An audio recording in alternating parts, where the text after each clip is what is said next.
ইয়ো ধাপু।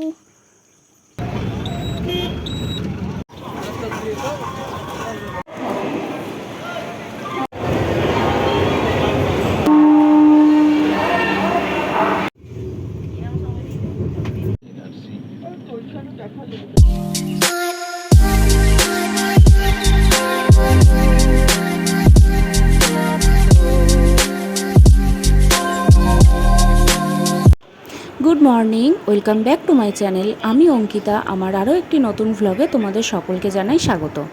তো আমি মার্চের 31 তারিখ বেরিয়ে পড়েছিলাম পিসির বাড়ির উদ্দেশ্যে বাবার সাথে। ওই যে বজবজ লোকাল লেখা আছে, বজবজ ট্রেন ধরে। তো চলো ট্রেনে উঠে সমস্ত কিছু বলা যাক। আর এই যে আমার লাগেজ, আর আমরা এখন শিয়ালদায় দাঁড়িয়ে আছি। তো ট্রেনে উঠে আমরা পিসির বাড়ি যাচ্ছি। পিসির বাড়ি যাচ্ছি কেন, আমি যেহেতু বলেছিলাম যে আমরা এপ্রিলের 1 তারিখে মেঘালয় বেড়াতে যাচ্ছি, তো সেই জন্য আমি মার্চের 31 তারিখে চলে গেছিলাম পিসির বাড়ি। সেখানে আমাকে বাবা দিতে গেছিলো এবং ঠাম্মা ছিল, তো বাবা ঠাম্মাকে নিয়ে বাড়ি চলে এসছে। তো ধাপু একটা রিয়াকশন দে। জয় শ্রীরাম, হর হর মহাদেব। জয় শ্রীরাম, হর হর মহাদেব।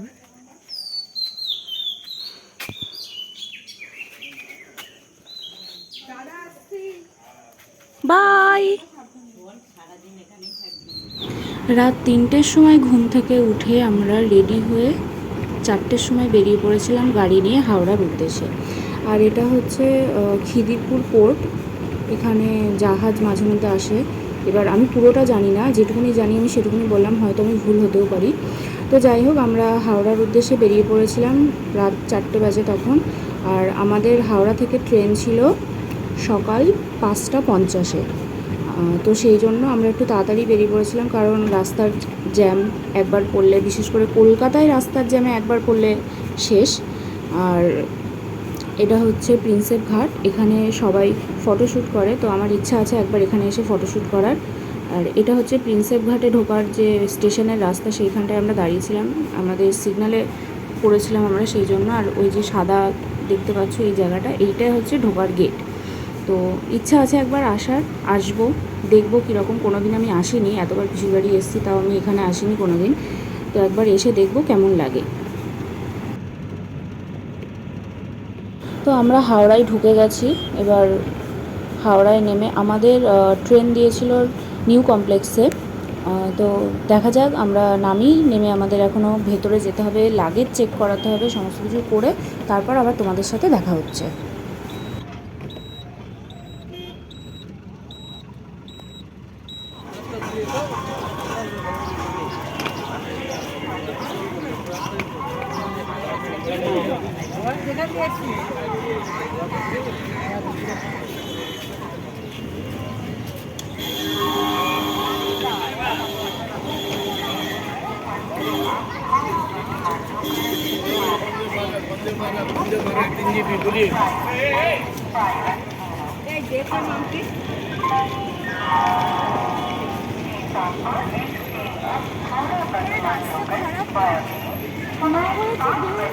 হাই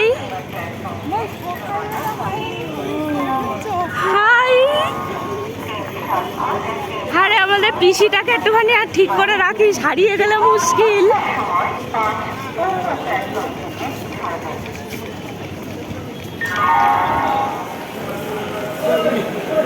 দেখবি ক নম্বরে ইন্টারভিউ।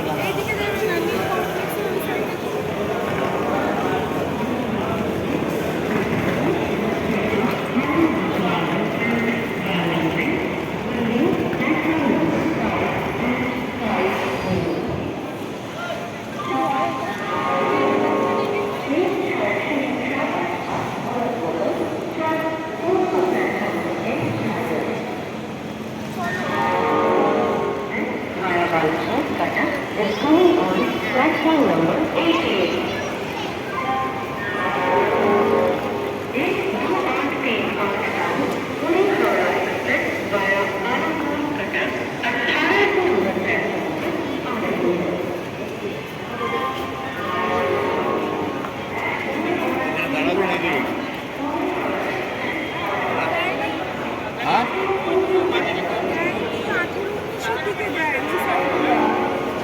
way.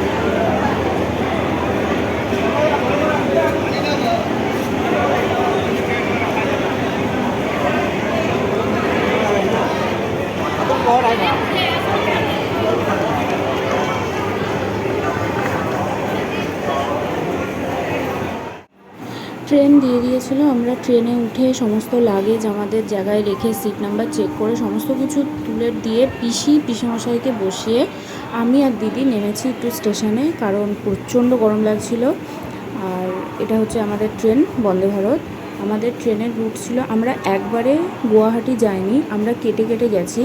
আমরা প্রথমে হাওড়া থেকে নিউ জলপাইগুড়ি গেছি, নিউ জলপাইগুড়ি থেকে আবার ট্রেন ধরে আমরা সোজা গেছিলাম গুয়াহাটি। আর আমাদের ট্রেনের টাইম ছিল হাওড়া থেকে 5:50, হাওড়া বন্দে ভারত নিউ জলপাইগুড়ি এক্সপ্রেস। তো এখানে আমাদের ট্রেন ছেড়ে দিয়েছে, একদম কারেক্ট টাইমে আমাদের ট্রেন ছেড়েছে। এখন বাজে 5:50 ঠিক, আমাদের ট্রেন ছেড়ে দিয়েছে। আর সত্যি কথা বলতে বন্দে ভারত নো ডাউট খুবই ভালো ট্রেন। মানে টিকিটের দাম এক্সট্রা বেশি পড়লেও আমি অন্তত বলবো যে যদি কোথাও যেতে হয়, মানে যে রুটে বন্দে ভারত চালু হয়েছে সেই রুটে অ্যাটলিস্ট বন্দে ভারতে যাওয়া খুবই ভালো। কারণ আমাদের এখনকার যে ট্রেনগুলোর অবস্থা, বিশেষ করে ওয়াশরুমের, তার থেকে বন্দে ভারতের ওয়াশরুমের কোয়ালিটি যথেষ্ট সুন্দর। আর ওই যে দিদি বসে আছে ওদিকে, এখানে পিসি, আমি মাঝখানে বসেছিলাম আর আমার ডান সাইডে পিসিমশাই বসেছিল। আর এটা হচ্ছে বন্দে ভারতের ভেতরটা। আমরা 3টে সিট পেয়েছিলাম আর সাইডে একটা সিট পেয়েছিলাম। তো চলো যাওয়া যাক, আমাদের জার্নি স্টার্ট হয়ে গেছে আর তোমাদের সাথেও সব কিছু শেয়ার করবো।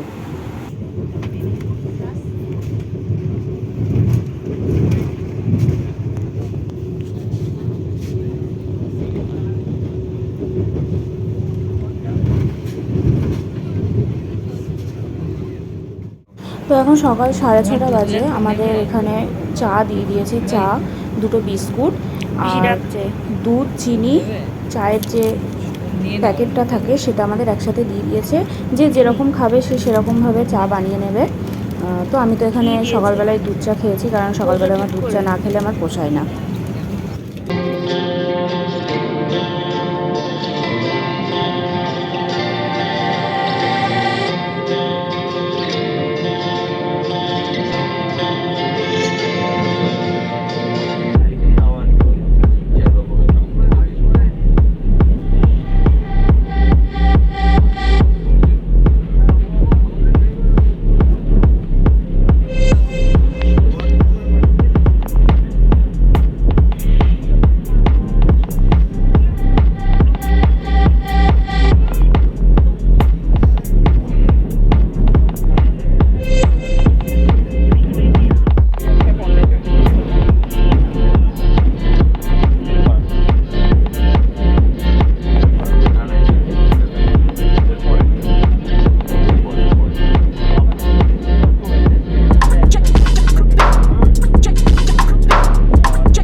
এখন ঠিক সকাল 9টা বাজে। আমাদেরকে ব্রেকফাস্ট দিয়ে দিয়েছিল। আমরা এখানে ভেজ অর্ডার করেছিলাম, তোমরা চাইলে ননভেজও অর্ডার করতে পারো।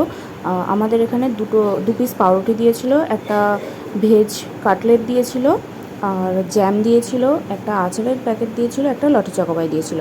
আমার তো ব্রেকফাস্টটা বেশ ভালোই লেগেছে। এবার তোমরা ননভেজও নিতে পারো, ভেজও নিতে পারো।